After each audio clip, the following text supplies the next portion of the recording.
شوہر کا انتقال ہو جائے، اللہ نے قانون بنا دیا، آسان قانون بنایا۔ زمانہ جاہلیت میں بہت مشکل تھا، جب کسی عورت کے شوہر کا انتقال ہوتا تھا تو زمانہ جاہلیت میں عورت 2 سال عدت گزارتی تھی۔ کتنی؟ 2 سال۔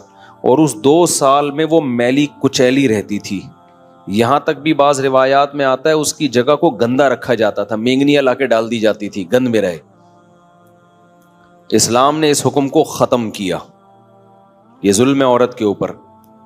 اللہ نے حکم دیا 4 مہینے 10 دن بس، اور اس میں میلی کچیلی نہیں رہے گی، نہائے دھوئے، بس زینت اختیار نہیں کرے گی، زیور نہ پہنے، خوشبو کا استعمال نہ کرے، زینت اختیار نہ کرے، باقی نارمل رہے، گھر سے باہر نہ نکلے وہ۔ ایک صحابیہ نے نبی صلی اللہ علیہ وسلم سے اجازت چاہی کہ بھئی 4 مہینے 10 دن میں یوں کر لوں، میں فلانی جگہ چلے جاؤں۔ آپ نے فرمایا اللہ تعالیٰ نے تمہیں یہ آسانی دی ہے کہ وہ زمانہ جاہلیت کا حکم اللہ نے منسوخ کر دیا، اب اتنی آسانی دے دی تو اب اس حکم کو فالو کرنا پڑے گا۔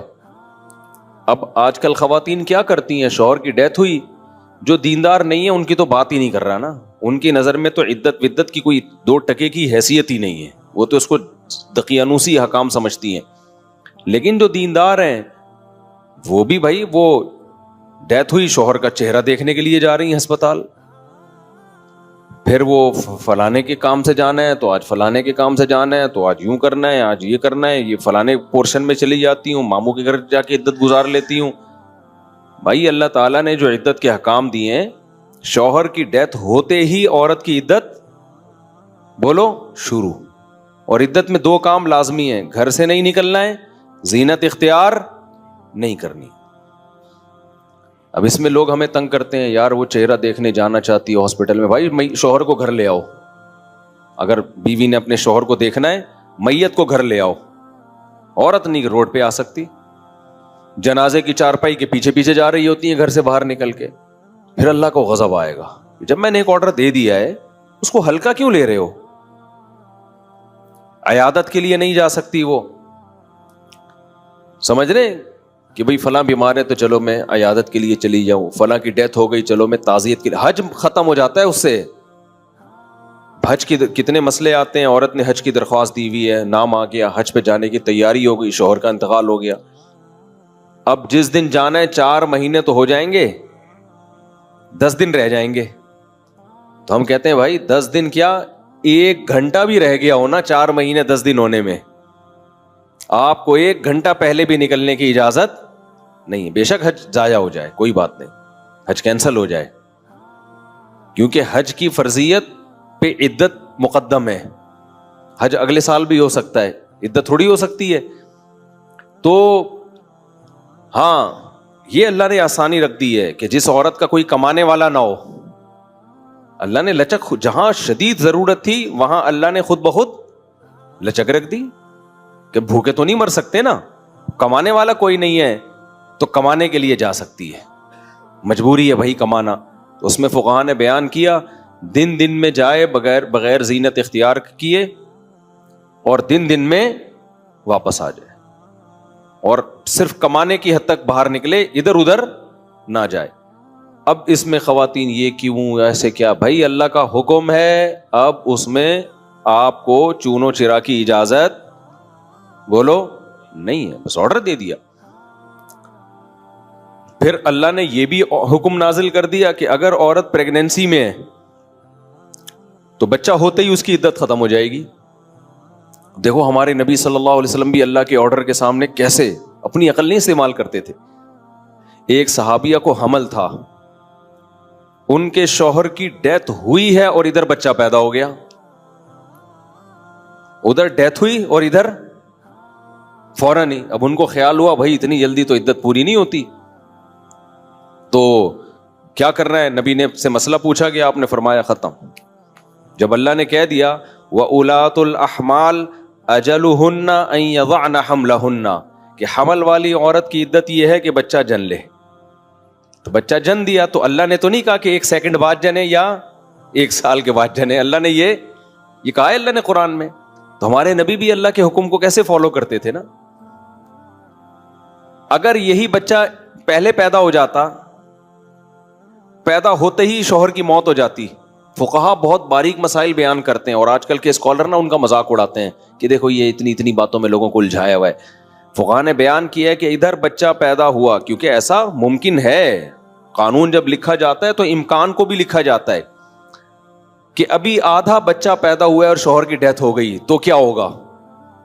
ایک ہے بچہ پیدا ہوتے ہی شوہر کی ڈیتھ ہو جائے, تو بچہ چونکہ پہلے پیدا ہوا ہے, شوہر کی ڈیتھ بعد میں ہوئی ہے, تو اب عدت کیا ہوگی, اب 4 مہینے 10 دن چلے گی. ادھر شوہر کی ڈیتھ ہوئی اور فوراً بچہ پیدا ہو گیا تو عدت ختم. اب ایسے بھی کیس قیامت تک کے لیے دین آیا ہے نا, ایسا بھی ممکن ہے کہ شوہر کی ڈیتھ ہوئی اور بچہ آدھا پیدا ہوا ہے اور ادھر ڈیتھ ہوئی اس کی, یعنی ولادت ہو رہی تھی اور شوہر کا انتقال ہو گیا. امکان تو ہے نا, لا جب لکھا جاتا ہے نا تو اس میں امکانات بھی لکھے جاتے ہیں. تو فقہا نے اس پہ بھی بحث کی ہے کہ اس صورت میں کیا ہوگا, یا عورت کنفیوز ہے, پتہ ہی نہیں چل رہا کہ جب اطلاع ملی ہے تو بچہ پیدا ہو چکا تھا یا نہیں ہوا تھا. اس کے بھی فقہا نے احکام لکھے ہیں. تو بہت باریکیوں میں جا کے, تاکہ آئندہ آنے والے لوگوں کو کنفیوژن نہ ہو. آپ کتاب میں جا کے دیکھو, ہر مسئلہ فقہا نے ڈسکشن کی ہے اور اس کو بیان کیا ہے. تو ذرا سے فرق سے عدت کا حکم چینج. لیکن کیوں اتنا احتیاط کیوں بھائی؟ اللہ کا جب لا ہے تو وہ 2 اور 2 4 کی طرح ہے. سمجھتے ہو کہ نہیں سمجھتے ہو؟ اب اللہ نے کہہ دیا کہ بھائی جو حمل والی عورت ہے اس کا بچہ پیدا ہوتے عدت ختم, اگلے سیکنڈ میں بچہ پیدا ہوا عدت ختم. حضرت عائشہ کا قول ہے یا کسی صحابی کا کہ شوہر کو ابھی غسل بھی دیا جا رہا ہو نا, ابھی دفنایا بھی نہیں جا رہا ہے اور بچہ پیدا ہو جائے تو بس ختم عدت, چاہے دفنایا بھی نہ ہو, فوراً نکاح کر سکتی ہے وہ, ٹھیک ہے نا, فوراً نکاح کر سکتی ہے. تو اللہ نے اجازت دے دی اس کو. اب اس میں حکمت کیا ہے ہمیں نہیں پتا بھائی, اللہ کا حکم ہے, نص وارد ہو گئی تو نبی نے بھی اس پر عمل کیا, صحابہ نے بھی, ائمہ مجتہدین نے بھی. لیکن یہ نہیں ہے کہ جی 40 دن کی عدت, بعض 40 دن کی عدت منا رہی ہیں, بعض جو ہے وہ سفر کر رہی ہیں عدت کے دوران. تو ہاں گھر اکیلا ہے, وحشت ہے اس میں, بہت زیادہ خوف ہے, کوئی خطرہ ہے چوری چکاری کا, تو مجبوری میں پھر وہ گھر چینج کر سکتی ہے. جیسے کوئی ایسی جگہ پہ رہ رہی ہو جہاں چور ڈاکوؤں کوئی ساتھ رہنے والا نہ ہو, وہ ایک الگ مسئلہ ہے. ہمارے حضرت بہت استقامت والے تھے, لیکن پھر بھی فرماتے تھے کہ یہ اللہ کا فضل ہے کہ اللہ نے ہم پہ 5 نمازیں فرض کر دی, آپشنل نہیں رکھا. آپشنل ہوتی نا, اختیاری ہوتی تو شاید کوئی بھی نماز نہ ہوتی ہم سے. سوچتے ہی رہتے کہ چلو 5 نمازیں پڑھنا ثواب ہے تو پرسوں سے پڑھیں گے. اللہ نے ایسی فرض کی ہے کہ زمین آسمان ادھر سے ادھر ہو جائے, سفر میں ہو, حضر میں ہو, بیماری میں ہو, خوشی میں ہو, غم میں ہو, یہ نہیں چھوڑنی, ٹھیک ہے نا. تو مجبور ہیں بھائی. اللہ نے کہا کہ میں کوئی عذر مانوں گا ہی نہیں, سفر ہو کچھ بھی ہو پڑھنی ہے. ہم پہ ڈال دی جاتی کہ ٹینشن میں ہو تو چھوڑ دو, خوشی میں ہو تو پڑھ لو. تو ہم تو یہی سوچتے رہتے ہیں ابھی تھکاوٹ ہے, آج رات دیر سے سویا ہوں تو فجر میں اٹھ گئے تو نیند پوری نہیں ہوگی, تو ایسا کریں گے 11 بجے پڑھ لیں گے, یہی سوچتے رہتے. اللہ میاں نے کہا کہ رات دیر سے سو, جلدی سو, یہ تمہاری ٹینشن نہیں ہے, یہ تمہاری ٹینشن ہے, یہ میرا مسئلہ نہیں ہے. میں نے کہہ دیا ہے فجر کا مطلب فجر ہے, ظہر کا مطلب ظہر ہے, عصر کا مطلب عصر ہے. ابھی ہم امریکہ گئے نا تو جہاز جاتے ہوئے سورج کی سمت میں جا رہا ہوتا ہے, تو ایک نماز بھی نہیں آئی راستے میں. ہم نے ظہر پڑھ تو لی, لیکن نہیں بھی پڑھتے تو امریکہ پہنچ کے بھی مل جاتی, کیونکہ سورج کے ساتھ ساتھ چل رہے ہیں. واپسی پہ مخالف آ رہے ہیں تو ٹھکا ٹھک نمازیں آ رہی ہیں. اب جب ٹھکا ٹھک نماز آ رہی ہے, ایک نماز کا ٹائم, فوراً دوسری نماز, فوراً تیسری نماز, فوراً چوتھی نماز, فوراً 5ویں نماز. اور اللہ نے فرض نماز میں کہا ہے کہ کھڑے ہو کے پڑھو, قبلے کی طرف پڑھو.